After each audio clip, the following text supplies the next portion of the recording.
નમસ્કાર વિદ્યાર્થી મિત્રો, Shrimati Shantaben Haribhai Gajera English medium school. આજે આપણે વિષય ગુજરાતી ધોરણ 7 અંગ્રેજી ભણીએ. એમાં પાઠ ત્રીજું લેસન આપણે મહેનતનો રોટલો, લેખક એના પન્નાલાલ પટેલ છે, એના વિશે આપણે અભ્યાસ શરૂ છે. તો મહેનતના રોટલાની અંદર આપણે એક મોચી ભગત અને સાધુ મહારાજની વાત આપણે કરતા હતા.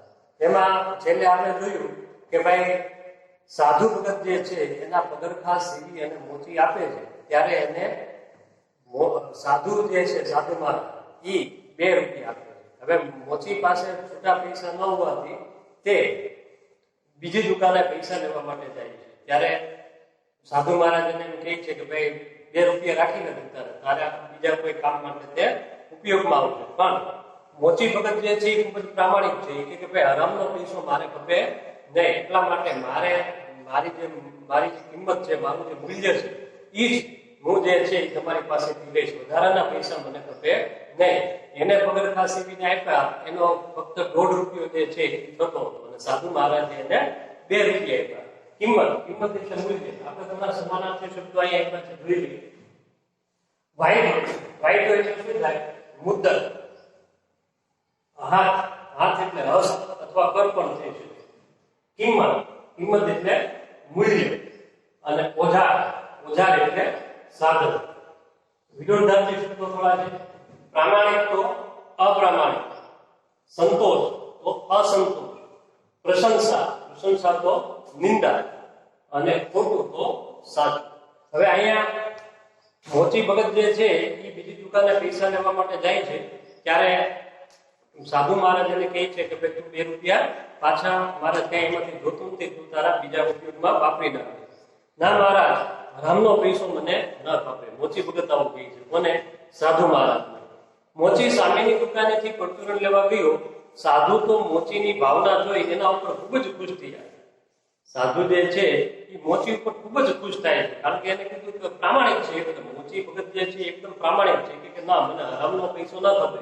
એ પરચુરણ લેવા માટે બાજુની દુકાને જાય છે. ત્યારે સાધુ તો મોચીની જે આ ઉદારતાની ભાવના જે છે, પ્રામાણિકતાની જે ભાવના છે એ જોઈ અને ખૂબ ખુશ થયા.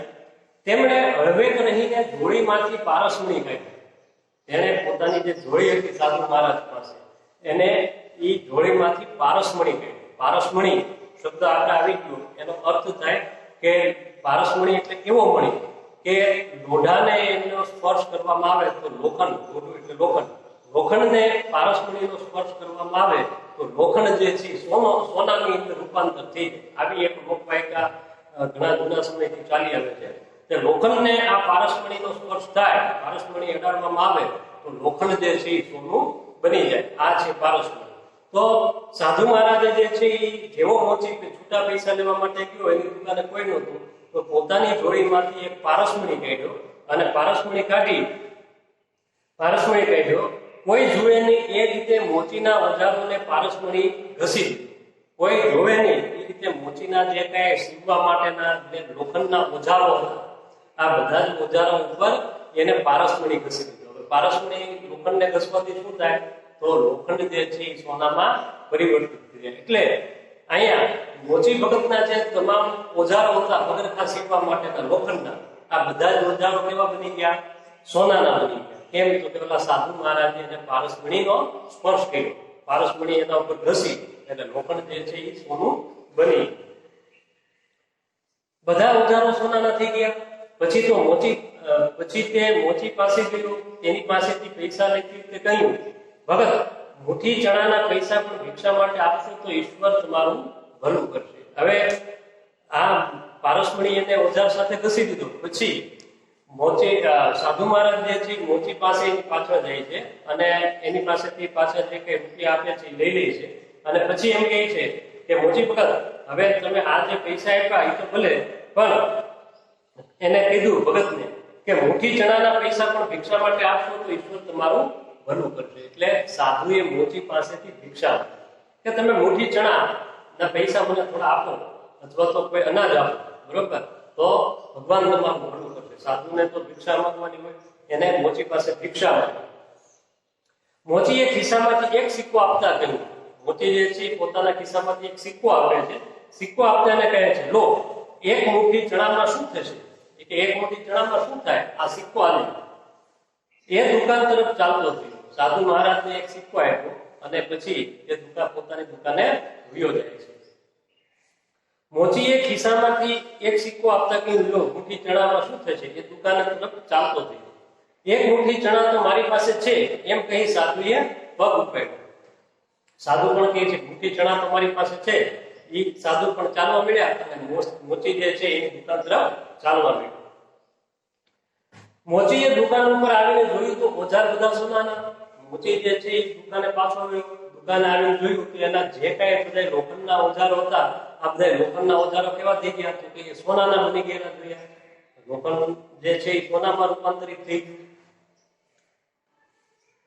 તે સમજી ગયો કે આ કામ પેલા સાધુનું છે. મોચીનો જીવ બળી ઉઠ્યો. એને નિશાસો નાખી બબેડ્યો, અરે ભગવાન, હવે હું આ સોનાના ઓજારોથી કેવી રીતે કામ કરીશ? હવે એને પાકો ખ્યાલ આવી ગયો કે આ મારા જે લોખંડના ઓજારો જે છે એ સોનામાં રૂપાંતરિત કરવા કોણ હતો? કે પેલા સાધુ મહારાજ આવ્યા હતા, એને જ આ કામ કર્યું. હવે મિત્રો, સામાન્ય વસ્તુ છે કે લોખંડ જે છે, સોનું જે છે એ ખૂબ કિંમતી માનવામાં આવે છે. સોનું આપણે વેચવા જઈએ તો પણ એના ઘણા બધા પૈસા આપણને પ્રાપ્ત થતા હોય છે. તો અહીંયા મોચી ભગતના ઓજાર જે છે એ સોનાના બની. તો મોચીને ખુશ થવું જોઈએ, એની બદલે તે નિરાશ થઈ ગઈ. એને નિશાસો નહીં થયો અને ભગવાનને કીધું, અરે ભગવાન, હવે હું આના ઉપર કામ કઈ રીતે કરીશ?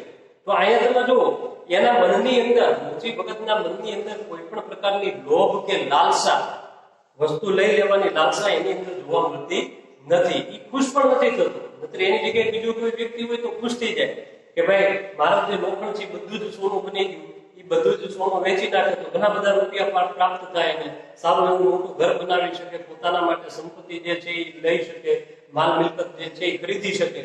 પણ મોચી ભગતના મનની અંદર આ વાત આવતી નથી, કારણ કે મોચી ભગતની અંદર પ્રામાણિકતાનો ગુણ છે.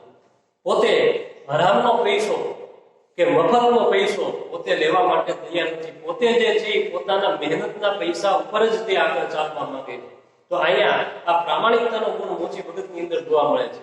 બીજા લોકો હોય તો ખુશ થઈ જાય, રાજી થઈ જાય અને બધું જ સોનું જે છે એ વેચી આવે અને પોતે પૈસા મેળવી લે. પણ આ મોચી ભગત જોઈએ તો મોચી ભગતને આ વસ્તુ ગમતી નથી અને શું કહે છે? ભગવાનને શું પ્રાર્થના કરે છે? અરે ભગવાન, હું આ સોનાના ઓજારોથી કેવી રીતે કામ કરીશ? હવે મારે કામ કેવી રીતે કરવું? સીધી વસ્તુ છે, સોનાના ઓજારો પર કઈ કામ થઈ શકે નહીં. તેણે ઓજારો લઈને ઘરના ખૂણામાં નાખ્યા. હવે જે કઈ ઓજારો એના સોનાના બનાવી દીધા હતા સાધુ મહારાજ, એ બધા જ ઓજારો ભેગા કરી અને બેદરકારી પૂર્વક એક બાજુ ખૂણામાં મૂકી દીધા. આપણે કેમ વધારાની વસ્તુ હોય એનો કઈ યુઝ ન કરતા હોય તે બધી વસ્તુ આપણે ખૂણામાં મૂકી દીધી, એમ આ મોચી ભગતને પણ હવે ઓજારો જે છે કઈ કામ ના રહ્યા નહીં. એના ઉપર કામ કઈ રીતે થઈ શકે? સોનાના બની ગયા. એટલે મોચી ભગતે પણ આ ઓજારો જે છે એક બાજુ મૂકી દીધા. પછી ઊંચે મૂકેલા ઘસાયેલા ઓજારો ઉતારી વળી પાછો કામે આવ્યો.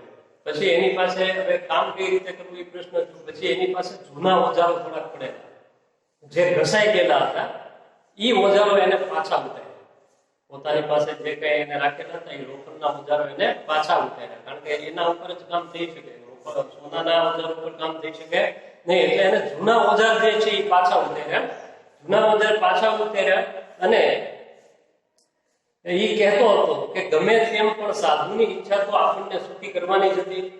એ સોનાના ઓજારો જે છે ખૂણા મૂક્યા, જૂના ઓજારોથી એને કામ શરૂ કર્યું અને તે ઓજારો લઈ ઘરના ખૂણામાં મૂક્યા. પછી ઊંચે મૂકેલા ઘસાયેલા ઓજારો ઉતારી વળી પાછું કામે ગયો અને બંને મનોમન એને વિચાર આવ્યો કે ભાઈ ભલે સાધુએ ગમે તે રીતે મારા લોખંડના ઓજાર જે છે એ સોનાના બનાવી દીધા, પણ આ કામ કરવા પાછળ સાધુનો ઉદ્દેશ શું?